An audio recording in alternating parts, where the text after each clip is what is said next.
Fox originally intended to make a third entry in the Fantastic Four franchise, slated for 2009 or 2010. This, of course, didn't happen, and eventually we would get a reboot, and now we would get another reboot courtesy of Marvel Studios. In this video, we are going to go over everything that was intended to appear and happen in Fantastic Four 3, including the live-action debut of the Black Panther.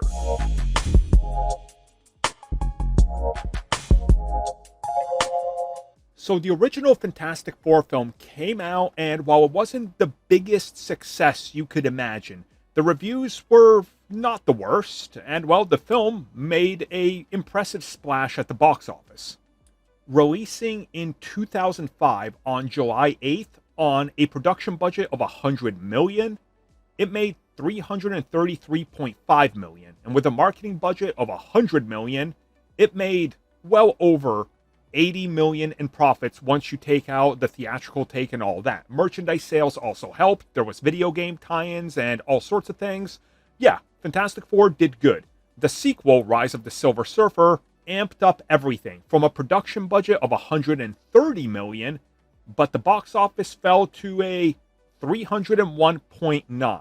A marketing budget of around $150 is estimated, meaning that the film did not make money.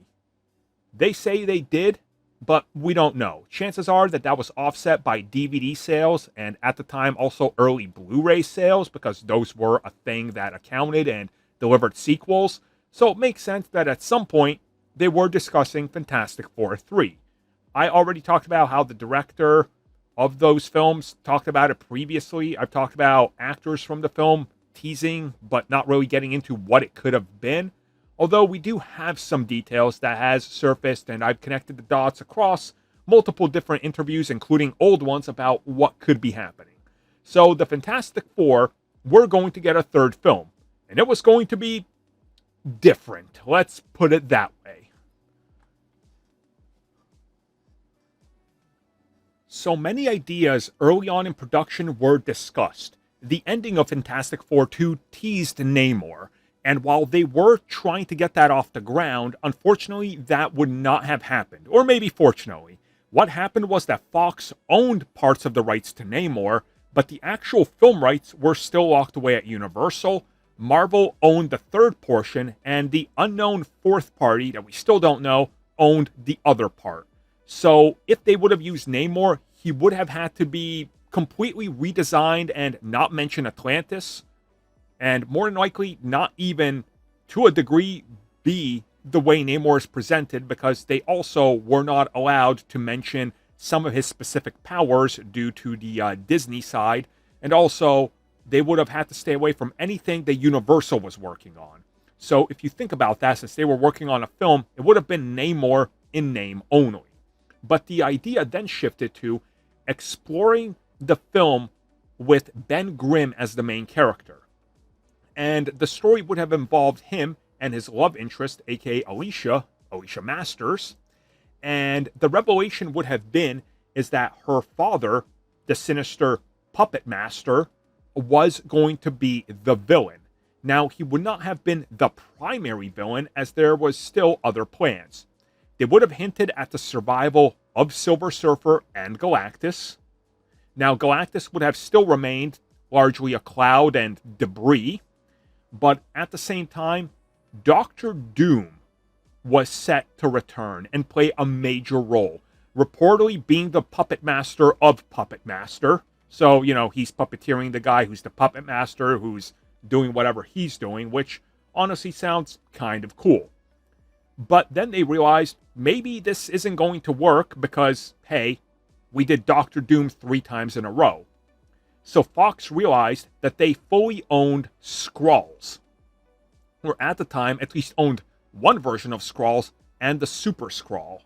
So the Super Skrull was actually decided upon being the final villain that they were going to go with, and reveal that elements of Puppet Master's puppets and what he's doing were actually connected to the Skrulls, and that there was this whole alien species out there. Now, per some reports, they might have actually been too afraid to go into aliens, so Fox was considering making Skrulls just shape-shifting humans that experimented on themselves. Because of course they did. Okay, so now you're wondering, how do the Fantastic Four fight Puppet Master and Doctor Doom and the Skrulls? Don't they need help? And they would have gotten help from Black Panther.